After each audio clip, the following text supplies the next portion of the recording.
I've been driving trucks for over 20 years, hauling goods all over the country, and let me tell you, I've seen some strange things. You can't drive that long without running into the unexplainable. Things that are weird, sometimes really scary.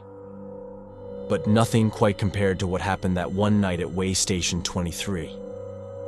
It was well after midnight, and everything felt empty.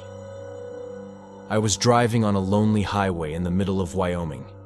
The road was dark, with bare trees lining the sides. I'd been on the road for hours, and I was getting tired.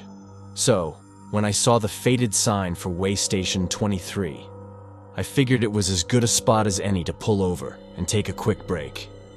The way station had been abandoned for years. The concrete lot was cracked and covered in weeds, and the small building, which used to have officers, was now just a crumbling shack. The windows were broken, and the door barely hung on its hinges. It felt like one of those places with a lot of history, from a time when people actually cared about what came through these roads. I pulled my truck into the lot, letting the engine run for a moment before turning it off. I leaned back, rubbing my eyes, trying to shake off the tiredness. As I looked out the window, I saw something. A light moving slowly along the old train tracks that ran next to the station, just beyond the lot. It was a soft, flickering light, like a lantern swinging back and forth. I thought, who in the world would be out here, in the middle of nowhere at this hour, carrying a lantern? I squinted, trying to see the person holding it. It was hard to tell from that far away, but it looked like a tall, thin man, wearing old-fashioned work clothes. The kind you'd see in an old black and white photo from the early 1900s. Curiosity got the better of me, so I grabbed my flashlight from the glove compartment and stepped out of the truck. The cold air hit me immediately. I walked across the lot, shining my flashlight as gravel crunched under my boots. The figure was still there, moving slowly along the tracks, the lantern swinging back and forth. I called out, asking if he needed help, but there was no response. The figure just kept moving, the lantern swaying back and forth. I stepped closer, my flashlight bouncing off the rusted rails. Then, the figure stopped for a moment and slowly turned toward me. The light from the lantern lit up his face, or where his face should have been. There was nothing, just darkness, an empty space under the brim of his hat. The lantern flickered, and suddenly, the figure was gone. All I could hear was the wind and the rustling of the weeds. I stumbled back, almost tripping over the tracks, and ran back to my truck. I jumped in, locked the doors, and sat there for a second, catching my breath. My eyes darted back to the tracks. There was nothing. Just darkness. I started the engine, the diesel sound filling the cab, grounding me a little. I didn't waste any time getting out of there, my tires kicking up gravel as I got back onto the highway. I drove for miles before I started to calm down. Exhausted, I eventually found a truck stop a few towns away. The bright lights and other people were a huge relief. I parked my truck and went inside. The warmth of the diner felt comforting. I ordered a coffee, hoping it would help me settle down. The waitress gave me a curious look. "You look like you've seen a ghost," she said. I forced a shaky laugh. "Maybe I have." She raised an eyebrow, but didn't ask anything else. I couldn't explain what I'd seen. Not yet. Not even to myself. After finishing my coffee, I walked over to the notice board near the entrance. The kind that's always full of business cards, missing pet flyers, and bits of local history. One old newspaper clipping caught my eye. It was pinned under a stack of business cards, with a headline that read, "Tragedy at Way Station 23. I pulled it free and read the faded text. It was an old article from the late 1950s. A railway worker had died near Way Station 23, hit by a train while working late one foggy night. He'd been carrying a lantern, trying to signal to an incoming train that didn't see him in time. The old photo that came with the article showed a group of men standing near the tracks, and in the background, there was a figure holding a lantern. It was the same tall, thin shape I had seen just hours earlier. I remembered the empty face. I put the clipping back. I didn't know what I had seen, but I knew one thing for sure. I wasn't going back to way station 23. Not ever. That night, as I lay in my truck bunk with the curtains closed, I kept thinking about the lantern swaying in the dark along the tracks. I wanted to believe it was just a trick of the light or my tired mind. But deep down, I knew better. Some things stay behind, tied to the places where their stories ended, waiting for someone to see them and remember. And I had seen him. The lantern keeper of way station 23, always walking the tracks, his light glowing in the empty night.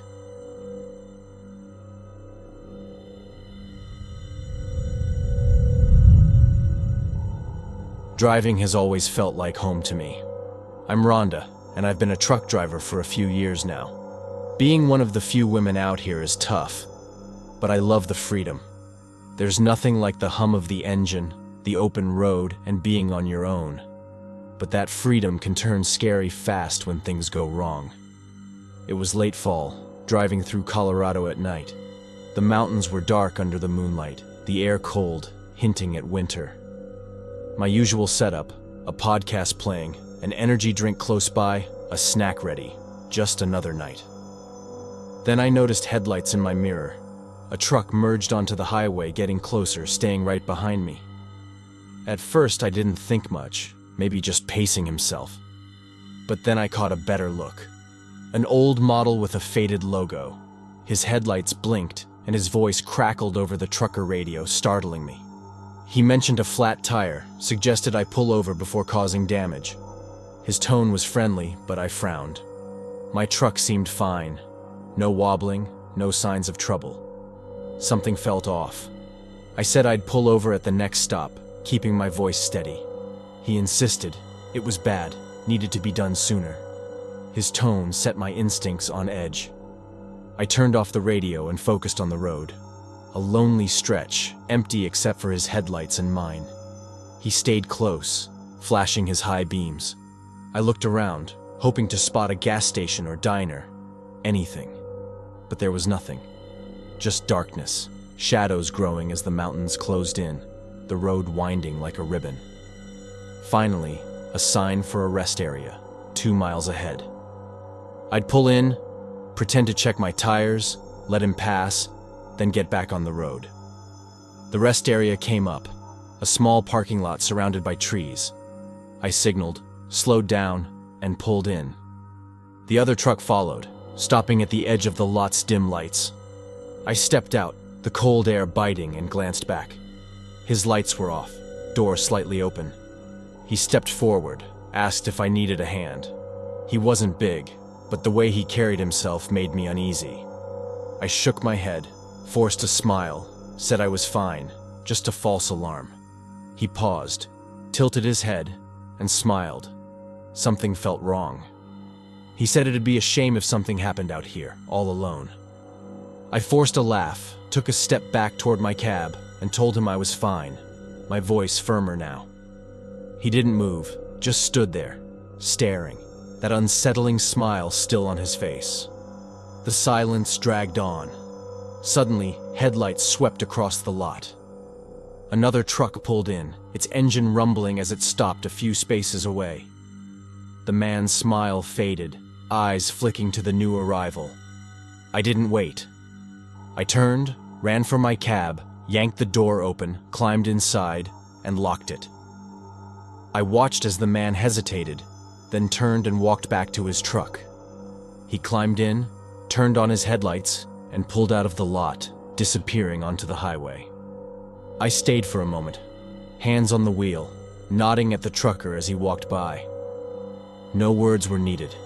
The other trucker understood the situation, and his presence made all the difference. I didn't stay much longer. Started the engine, pulled out, and got back on the highway. My eyes kept checking the mirrors, expecting those headlights. But the road was empty, mountains dark and silent. Miles later, I let out a breath. The road stretched on. moonlight making the landscape look silver and gray. The podcast still played, voices a comforting background noise. I never saw that truck again, but I still think about that night. Every time I catch headlights in my mirror, I wonder who's behind them. Out here on these empty highways, you learn to trust your instincts. That night, mine probably saved my life.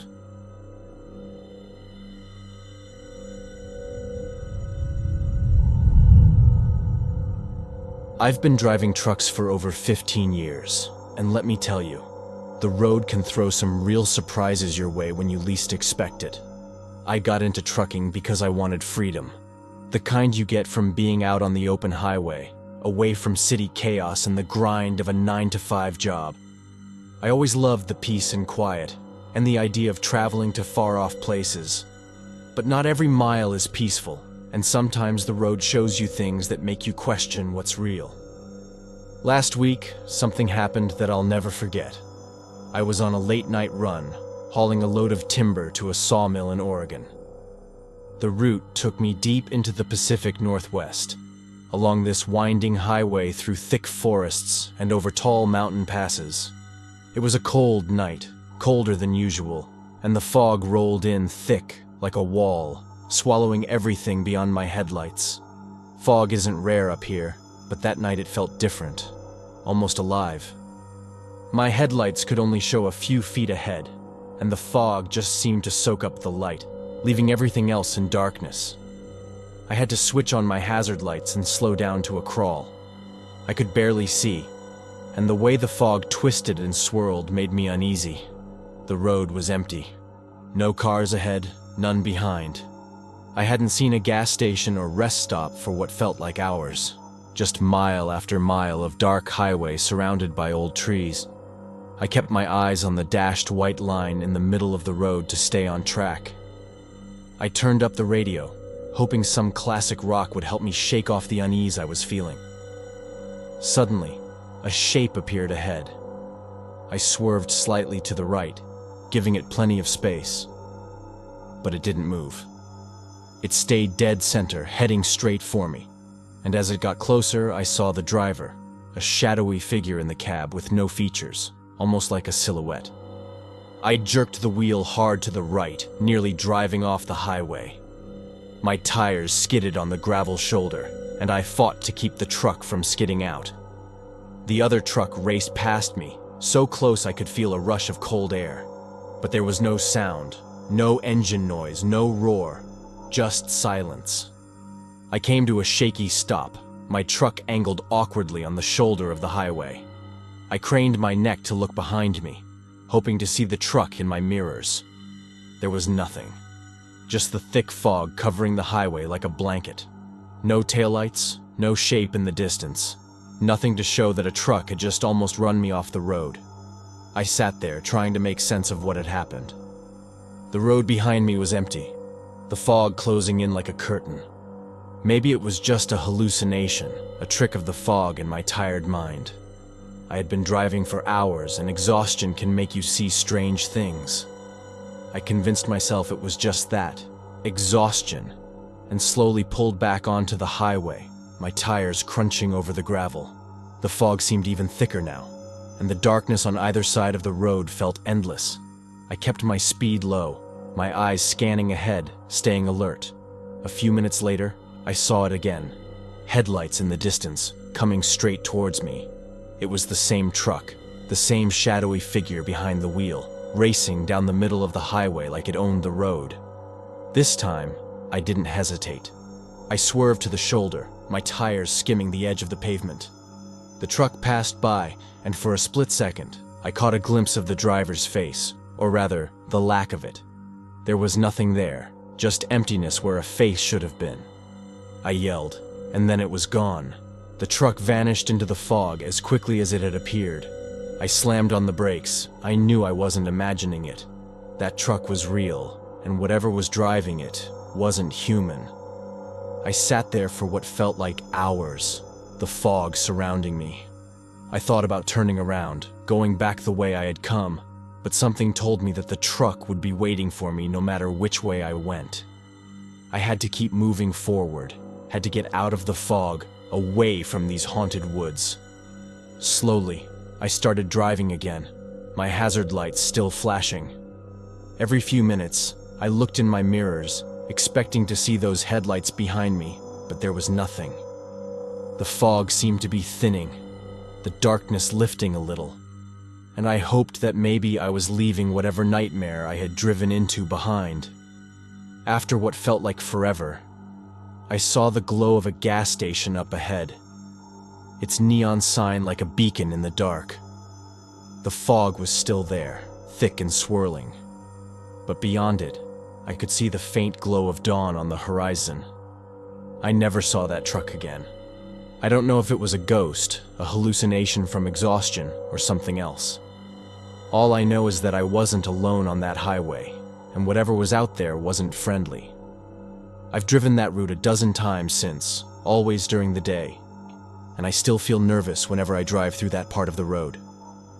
The fog isn't as thick during the day, but I can still feel it there, waiting, hiding whatever secrets it holds. Maybe one day I'll find out what I saw that night, but for now, I'm just glad I made it through. Some roads are better left untraveled, especially when the fog rolls in and the darkness hides things that shouldn't exist.